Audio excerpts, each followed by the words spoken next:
Namaste and welcome to this exciting new episode of Sattology, debunking mythology. Sat means truth, logos means a study of science, Sattology means the science of truth, a study of truth. Opposite of that is mythology, which is science of fake, lie, imagination.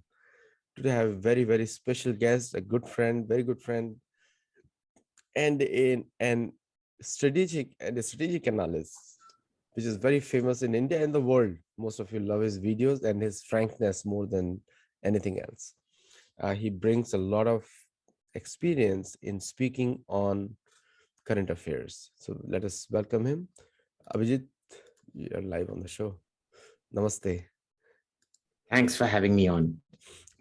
Abhijit, a lot has happened in the last week. A lot has happened. Mm. COP is still going on, and Indo-China thing is still going on. Russia-Ukraine thing is going on, and the South China Sea is going on. Like the whole world is up in flame. What's going on today? It's like we were all talking about it earlier. Look, it's just a whole set of things happening which were already in motion, I guess, all coming together. American troops have been in Ukraine for a while now. There is a significant US naval presence in the Black Sea at the moment. Why did people think Russia was not going to react to that? Right. So Russia's done what Russia always does. They're proactive about defense. The last time when they waited thinking Hitler won't attack, they paid for it with what, 20, 30 million lives lost. They don't intend to lose that again. So they tend to be very vicious about these things and they take proactive action. Now, if you look at what all these TV commentators and analysts are saying that Ukraine is an ally, I just want to remind everyone, Ukraine is not an American treaty ally. The US is under absolutely no obligation to protect Ukraine. So if they go ahead and protect Ukraine, the question is, what will all the other treaty allies do? They might just back off and say, look, boss, enough is enough. We're not getting into your warmongering. And I suspect forces in the US are doing this deliberately or out of sheer confusion. There is a case to be made for deliberate, which is, warmongering is a big industry out there. It keeps sort of what Eisenhower referred to as the military industrial complex.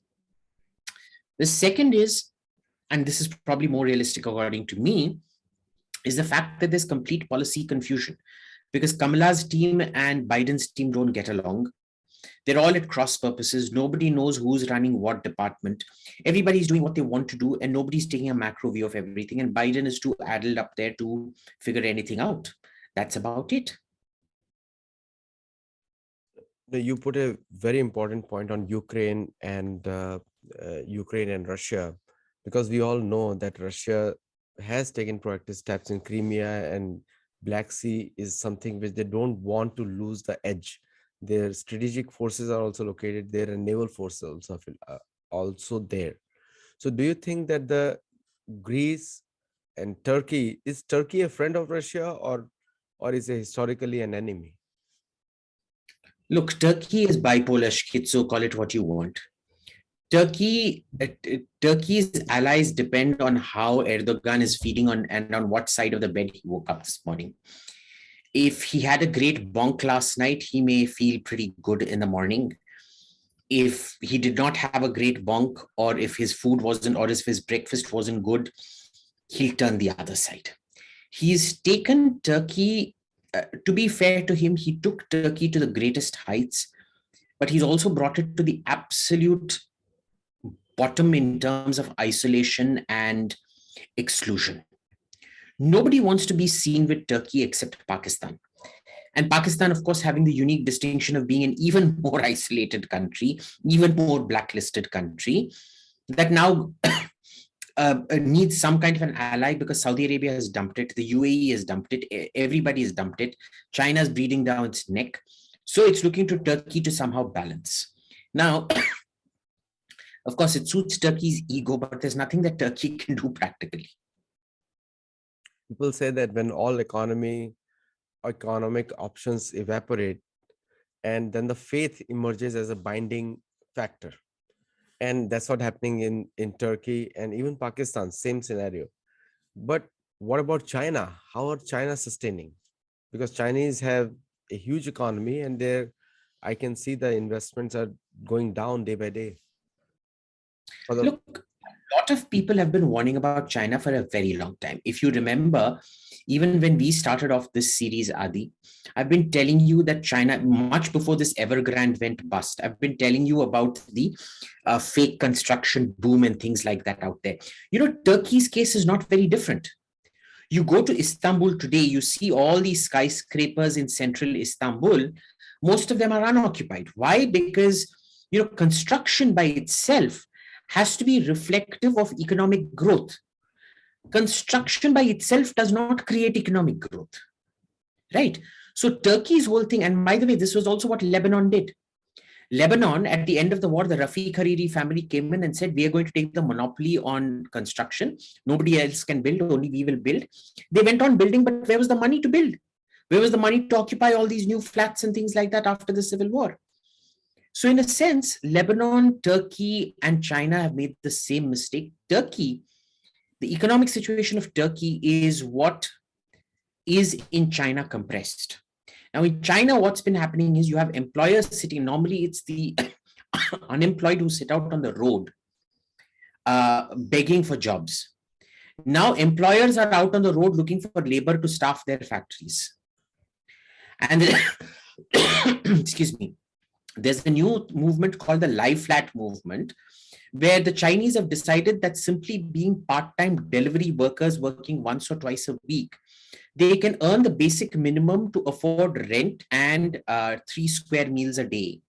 And they don't want to go to factories and work anymore, right? Because the services pay more for less back-breaking work.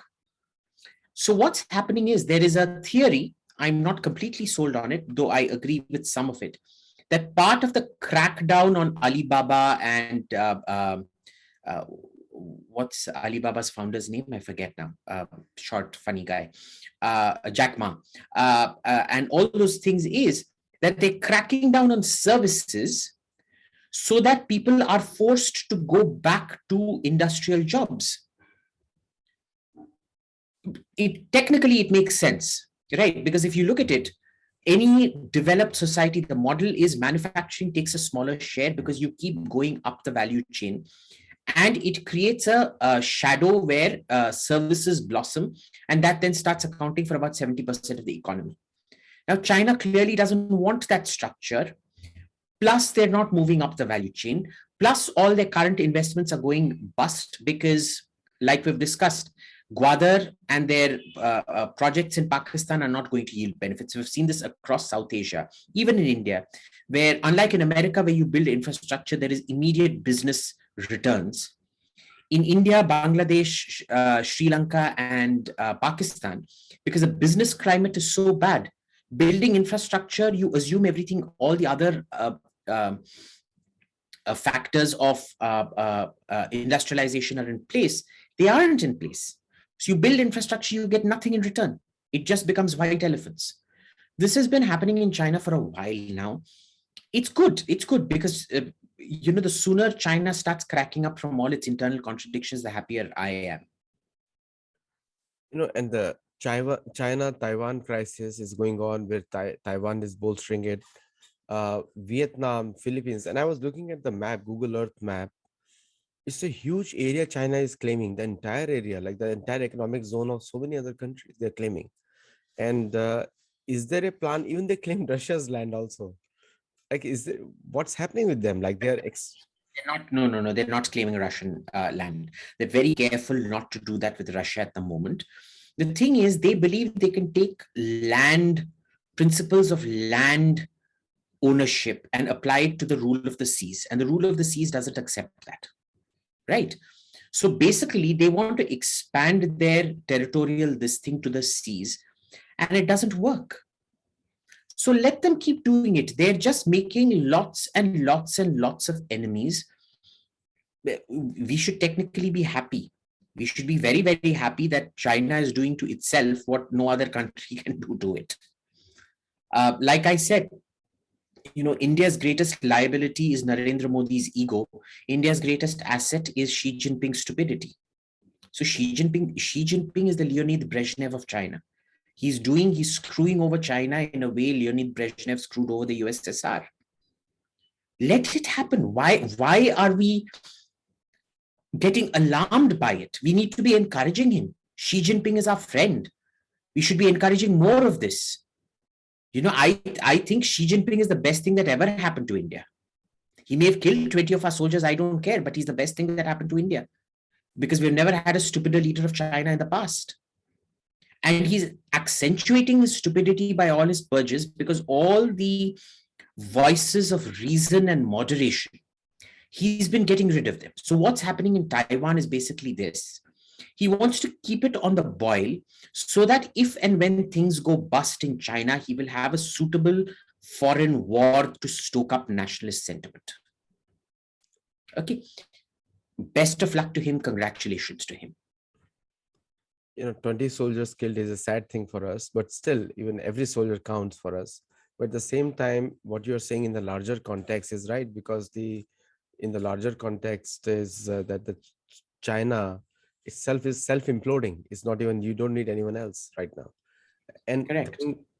coming to, if you look at the US-Europe relationships, now the US, generally there is a viewpoint within the US that is moving in the direction of Europe, political obsolescence globally. Do you think it's going to be speeding up now under the current administration?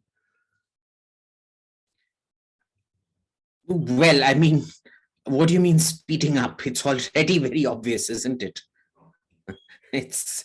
I mean, seriously, who takes Biden seriously on the international stage? You tell me. You tell me. I mean, they might have some affection for him. They might have not liked Trump and they feel relieved that Biden is, that it's no longer Trump. But look at the way they treat him. Look at the conversations around him. Look at the way that they laugh at him behind his back. Right? It's actually quite sad looking at a great power like America made an object of ridicule. People should fear you. The moment you become the object of ridicule, you know the game is lost.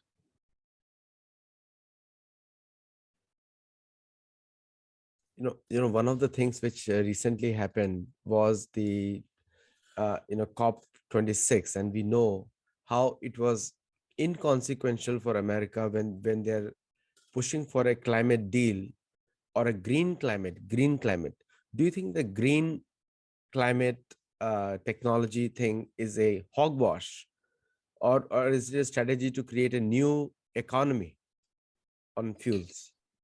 Look, it's both. It's both. There's a very good case for green energy.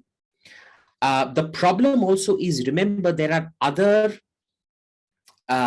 effects of green energy. So, for example, the footprint of a nuclear power plant, you need several times the amount of land to create a solar field by a multiple of God knows how many times to produce the same energy through solar. Right? Where are you going to set it up? What are all the plants below that going to do for photosynthesis? Okay. Wind, we know, is extremely destructive. I think wind is my least favorite of all the green energies because it's just, the economics have never added up for me. Solar, on the other hand, the economics do add up. If you go in for, say, hydrogen as a power source for cars, till a few years back, it wasn't very healthy because the production of hydrogen was a very, let's say, not an eco-friendly process. But last year, they came up with some amazing new production techniques that made it an eco-friendly process, which means hydrogen is, in fact, a very valid way forward. Electric vehicles just shift the emission. They are an emission shifting area, an emission shifting device. They are not an energy saving device. We need to be very, very clear about this. Okay, which is still fine, because if the production of your energy is green, if it focuses on solar, nuclear, and things like that, that's perfectly fine. I think ultimately what we're moving towards is electric vehicles or hydrogen vehicles with solar roofs. Uh, to act as a backup. A solar will never, given how much solar you can absorb through the atmosphere, you're never going to have cars that are completely dependent on solar energy. It's virtually impossible. But hydrogen or electric backed up by solar, uh, it's look, unless you push technology, how are you going to get the desired results? Some of it, yes, some of it is climate fanaticism, some of it is green fanaticism, but you take that along. I don't think we should hate on green energy because it's become a shibboleth for our political opponents. That would be a huge mistake. There are many reports coming out that recently Jeff Bezos, just yesterday, gave $100 million donation to Obama Foundation, $100 million, and then he gave $150 million to some other organization which is also left.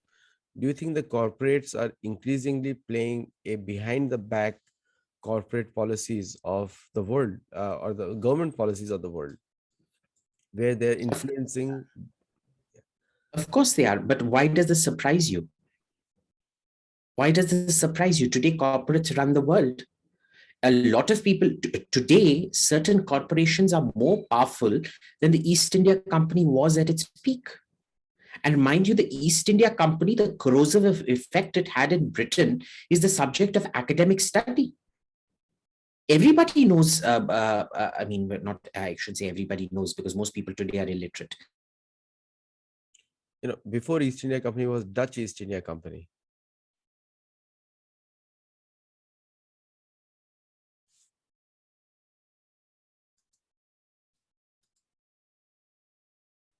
A much more corrosion. The havoc it wreaked with British finances and things like that are a matter of open this thing, right? So there is a lot to be said for the need to control and keep corporations in check. I think the American model succeeded over as in the American capitalist model succeeded over the British mercantilist model. But then, the natural thing where an idea ossifies and goes rotten set in. And in this case, it was the fact that America accepted that companies cannot be controlled. And that's a very, very dangerous thing. Because you look at history, when private players, be they barons or feudal lords or in modern, see, when the entire world ran on an agrarian economy, it was your landlords who were the Jeff Bezos and Steve Jobs of the time. Okay, and we know what barons and counts and all of that did to Britain, to France, to Germany, and all of that. Right? That was called feudalism. It set development back by 1,000 years effectively. It took till the late Enlightenment to reach the same living standards and things like that they had in Rome before. In terms of urbanization and public services, utilities, amenities, and all of that. This is natural. These people now feel that they can control government.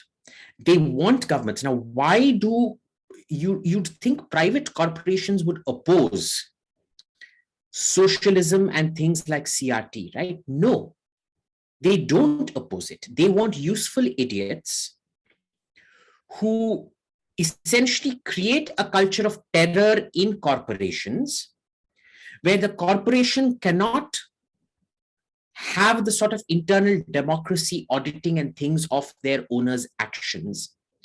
And the owners can essentially orchestrate a witch hunt at any point of time to remove anybody they want. It is a fantastic way of overruling the legal protections given to their employees. Find somebody to outrage over something. You don't have to give that employee first notice, second notice, final written notice, whatever. You don't have to give them a severance package, whatever, because you can just cite you've been extremely politically, whatever, your actions are liable to be sued and have exposed us to this, and sack you. End of story. It's a fantastic means of corporate control. It's a fantastic means of bringing down competitors, right? Because the cost of compliance to all these diversity statutes and things becomes so much that it makes business unviable. Why do you think so many businesses are leaving California and moving to Texas? It's only a matter of time before California goes back to what it was under Mexico, same living standards, if it isn't there already. It's almost getting there, but I mean, the decline, we can see that, but it's not really I would so bad. honestly suggest Americans should consider an independent California. For the sake of America's future, cut off the gangrenous arm. If you don't get rid of California today, California is going to eat you up tomorrow. Now, if you look at do you think the same thing can happen to India also with the increasing corporatization? Thankfully not. It is our backwardness that has protected us from this. I never thought I'd be saying this, but it's a very fact, to quote Trump, we're a third world underdeveloped shithole that has protected us from all this wokery and crap like that. What was the net result of all these farm laws? That students and Muslim protests have zero impact on the government, but farmers do have a certain impact. Hindu farmers or Hindu aligned farmers do have an impact on the government. And that's fantastic. That's a very well put summary of the entire farm the farm bills rollback. So now coming to the international, which is your major strength. Also, you have views on other areas too. So in the case of when you see the diplomacy between India and the China, there is like the US has a USCIRF, which comments on international religious freedom. But India doesn't have, being a large democracy itself, doesn't comment on other people's religion, like the international religious affairs. And most of the Indians do not know that USCIRF is a state government entity, is an agency of the State Department of the United States. So do you think that the Indian needs a more proactive foreign policy or departments which can talk about these kind of issues? We don't. What is the value add of USCIRF? Okay, this is a wasteful, it's a useless department that provides, thankless unemployment for the congenitally unemployable. I don't think we should be wasting taxpayer money on trash like this. But if you want to waste your tax dollars, be my guest. I'm nobody to tell you how to waste your tax dollars. No, it's a fantastic way, according to the Americans, is a fantastic way to put sanction diplomacy.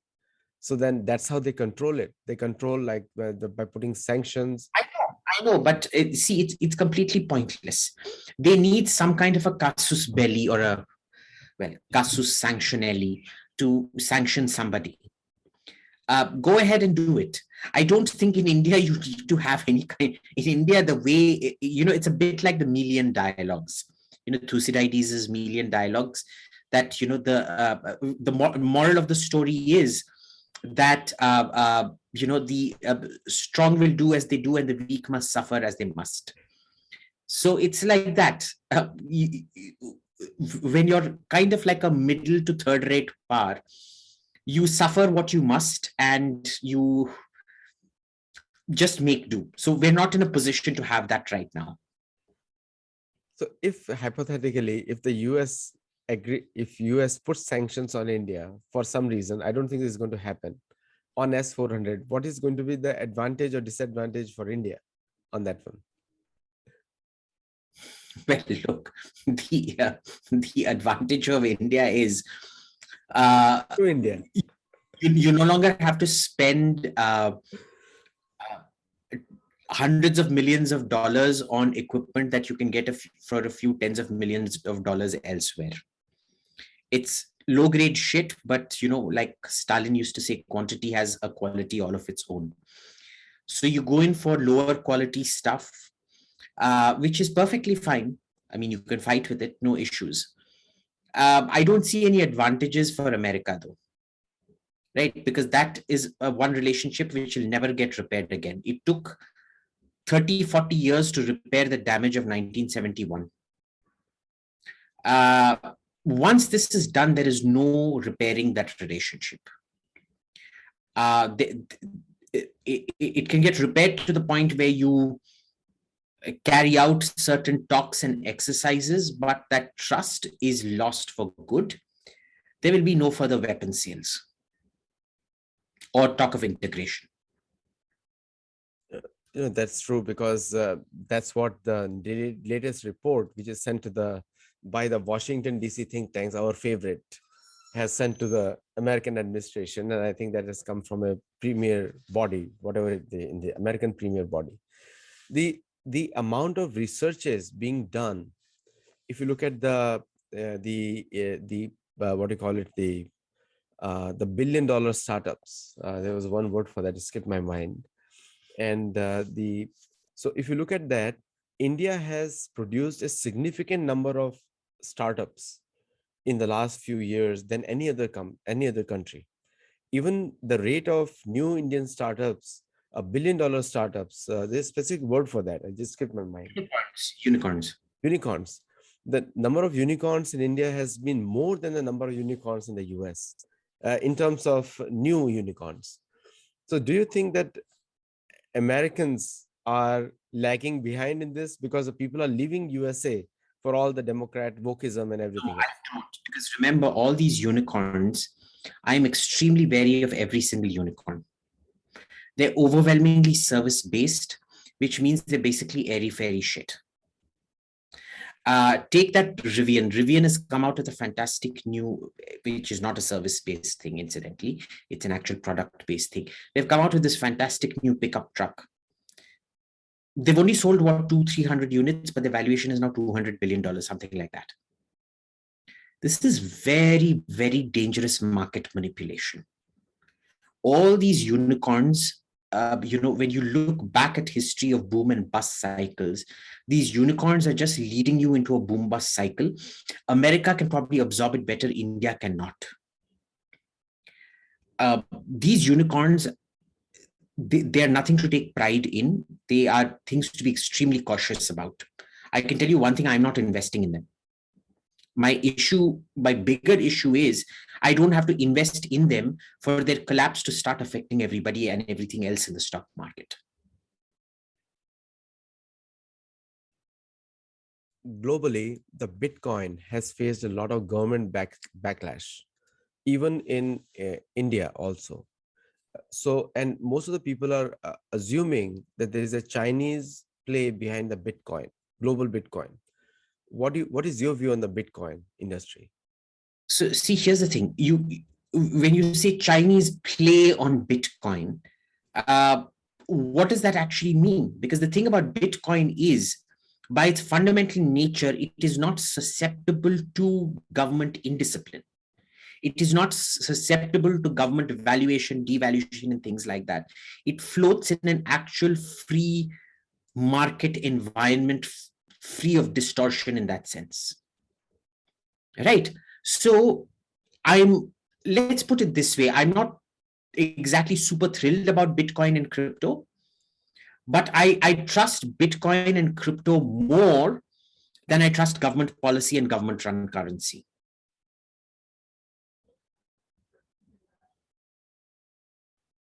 The principal flaw in the Bitcoin, because I studied the industry in detail, there is no benchmark. Like, for example, nowadays the currencies also, paper notes also don't have a benchmark. Like, for example, the gold production, there is no such link to that. Why should there be a benchmark? Because the moment you accept the concept of a notional currency, why do you even need gold standard or silver standard or whatever standard benchmarking? Right? You're allowing your currency to float based on market valuation rather than the gold benchmark. You don't need the benchmark. I would say that the gold standard or whatever standard that you have is again obsolete economics.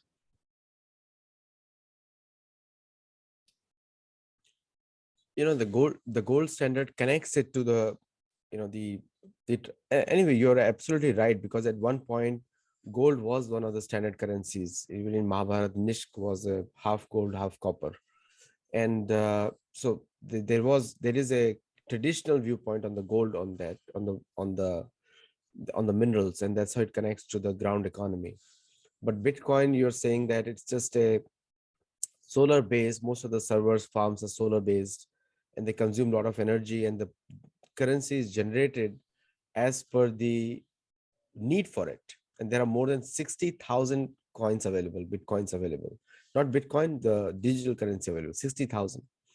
So don't you think that it also affects the underground funding, illegal funding as well, which can affect people's security? Okay, so it does, except everything is traceable. Remember, the great thing about Bitcoin is you can't do Hawala with it in that sense, right? It is the input and output is completely traceable in this. There's an electronic trail for everything out here, True. Yeah. right? Because there's only certain ways of buying Bitcoin. And all of it has so I would say Bitcoin is actually safer than any kind of regular currency at the moment. The fact that Bitcoin combined with blockchain and independent auditors to verify contracts provides you with a much better escrow system than you have today. So, like I said, look, I personally don't invest in crypto and Bitcoin because I'm still waiting to. I'm always a cautious investor. I don't jump at things immediately, but I'm enthusiastic and yet cautious about it. But I find a lot of the criticism of it is kind of establishmentarian institutional criticism, which I don't think is particularly valid. My last question of the day is the industry. The lot of local Indian industries coming up with great products like Kalyani, one I mentioned you before the talk, and also some other companies are also working in India who are producing something very, I mean, as per the worldview, it is good in terms of testing and other things. Do you think that that is ever going to show up in the Indian armed forces soon? No, no. The Indian military will sabotage anything and everything worthwhile that comes out of India, which is why every company I mentor, I link them up to American or British or French defense and send them off abroad. There's no point in India if you're in defense. The military will go out of its way to sabotage you. Other countries will go out of their way to help you if you're a domestic defense player. In India, it's the exact opposite because all the bribes and corruption, lower level things depend on it. So no, they will not. Yeah, that's the problem we see all the time in developing countries. Most of the developing countries, guns, and they talk about making planes, but they can't manufacture a good rifle, which is a reality, you know. And also the latest Indian destroyer, INS Vishakhapatnam. What is your view on that? It's a big tonnage ship actually, with Now, 24 if BrahMos missiles. you get it to work properly with Israeli missiles and Russian missiles on the same boat, with Israelis refusing to share source codes with the Russians and Russians refusing to share the source codes with Israeli interface, tell me something. America has kicked out Turkey from the F-35 program for buying S-400s. You think the Israelis will let their latest generation of surface-to-air missiles interoperate with a Russian anti-ship missile? Are you kidding me? Best of luck trying to get the platform to operate as it's meant to. Yeah, you're right. That is a reality because no company, private firm will do that. No private firm will do that. Even though Barak 8 is an Indo-Israeli joint venture in terms of missiling. It's only on paper. There isn't a single shred of Indian contribution out there. This is, like that joke where the Indian sticks a made in India stamp on a Russian American plane and wins the competition. This is like that. It's all made in Israel. We only put the stickers made in India on it. No, only the missile is made in India with the armament, and rest of the system is still Israel. No, nothing is made in India. Nothing is made in India. It's assembled in India. That's about it. Thank you, Abhijit, for your time, and for the viewers for asking wonderful questions. I did ask all the questions. May sound random to a listener, but this is the question which is coming up on the chat. And thank you, Abhijit, for your time. Namaste. Thank you, guys. Ta-da. Bye. Bye.